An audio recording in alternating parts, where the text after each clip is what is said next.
আপনাদেরকে শোনালাম মুখ্যমন্ত্রী মমতা বন্দ্যোপাধ্যায়ের আবাস নিয়ে বড় ঘোষণা। এরপর আদিবাসীদেরকে নিয়েও আজকে মুখ্যমন্ত্রী মমতা বন্দ্যোপাধ্যায় তিনি যে বার্তা দিয়েছেন যা অত্যন্ত গুরুত্বপূর্ণ বলেই মনে করছে রাজনৈতিক মহল।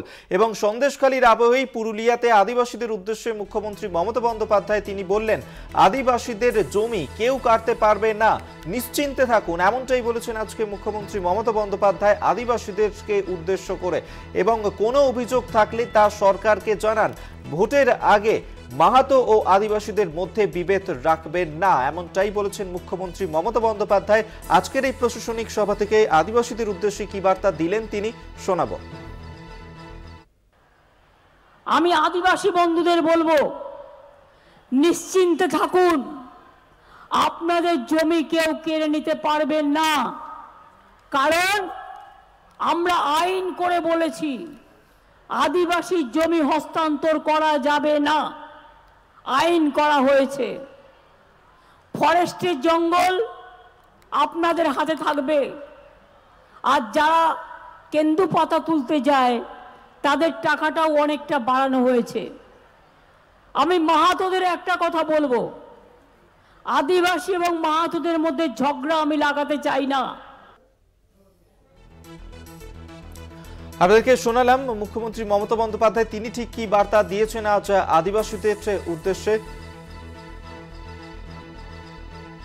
আমরা এই নিয়ে কথা বলবো। বিশেষ প্রতিনিধি দেবজ্যোতি ঘোষ এই মুহূর্তে আমাদের সঙ্গে টেলিফোনে রয়েছেন।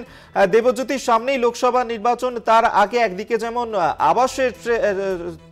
আবাসের যোজনার টাকা দেবে রাজ্য, এমনটাই ঘোষণা করেছেন মুখ্যমন্ত্রী, অন্যদিকে আদিবাসীদের উদ্দেশ্য আজকের এই বার্তা মুখ্যমন্ত্রীর কতটা তাৎপর্যপূর্ণ? দেখো, মমতা বন্দ্যোপাধ্যায় আজকে পুরুলিয়াতে যে বার্তা দিচ্ছেন তা কিন্তু অত্যন্ত গুরুত্বপূর্ণ।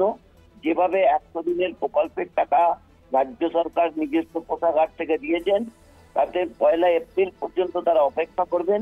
যদি তার মধ্যে কেন্দ্রীয় সরকার টাকা না দেয় তাহলে রাজ্য সরকার তাদের তহবিল থেকে টাকা দেবে। অর্থাৎ অত্যন্ত গুরুত্বপূর্ণ। কেন্দ্রীয় সরকারের পক্ষ থেকে যে বঞ্চনার কথা রাজ্যের পক্ষ থেকে বারবার বলা হচ্ছিল, সেখানেই মমতা বন্দ্যোপাধ্যায় বলেছেন যে তারা 1 এপ্রিল পর্যন্ত কেন্দ্রীয় সরকারকে সময় দিচ্ছেন। তার মধ্যে যদি তাদের প্রাপ্য টাকা না দেন তাহলে কিন্তু যেভাবে 100 দিনের কাজের টাকা দেওয়া হয়েছে তেমনি আবাস যোজনার টাকা ফেরত দেওয়া হবে। যা অত্যন্ত খুশি জঙ্গলমহলের সাধারণ মানুষ। অন্যদিক থেকে মমতা বন্দ্যোপাধ্যায় আদিবাসীদের উদ্দেশ্যে যে বার্তা দিয়েছেন তা অত্যন্ত গুরুত্বপূর্ণ। কারণ পুরুলিয়ায় যেখানে তিনি জনসভা করছেন সেখানে প্রায় 42% জনজাতি মানুষের বসবাস। সেই জায়গাতেই মমতা বন্দ্যোপাধ্যায় আদিবাসীদের উদ্দেশ্যে বলেছেন তাদের কোনো জমি কেউ কেড়ে নিতে পারবে না। রাজ্য সরকারের পক্ষ থেকে সেই বার্তা দেওয়া হচ্ছে।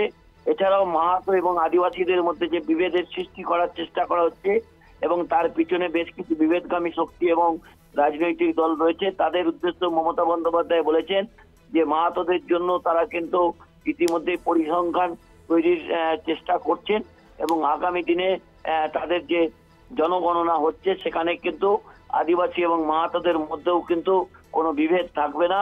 সেই জায়গাতেও রাজ্য সরকারের পক্ষ থেকে সমস্ত ব্যবস্থা নেওয়া হবে। এবং দেখো, গত কয়েক বছর ধরে বিভিন্ন জায়গায়, বিশেষ করে পুরুলিয়া এবং ঝাড়গ্রামের বিভিন্ন জায়গায় মাহাতো এবং আদিবাসীদের মধ্যে SC/ST সার্টিফিকেট নিয়ে যে লড়াই চলছিল, একাধিকবার দিন অবরোধ থেকে শুরু করে জনজীবন বিপর্যস্ত করে দিয়েছিলেন। সেই জায়গাতেই মমতা বন্দ্যোপাধ্যায় লোকসভা নির্বাচনের আগে এক মাস্টার স্ট্রোক দিলেন যে আদিবাসীদের জনগণনা শুরু হয়েছে এবং মাহাতোদেরও সেই জনগণনা শুরু হয়েছে। সেই মতোই তাদের যে জাতি শংসাপত্র, সেই শংসাপত্র রাজ্য সরকারের পক্ষ থেকে একেবারে, এবং এমনটাই উদ্যোগ নিচ্ছে রাজ্য সরকার, এমনটাই আজকে জানিয়েছেন তিনি। আপাতত ধন্যবাদ তোমায়। বিশেষ প্রতিনিধি দেবজ্যোতি ঘোষ আমাদের সঙ্গে টেলিফোনে ছিলেন।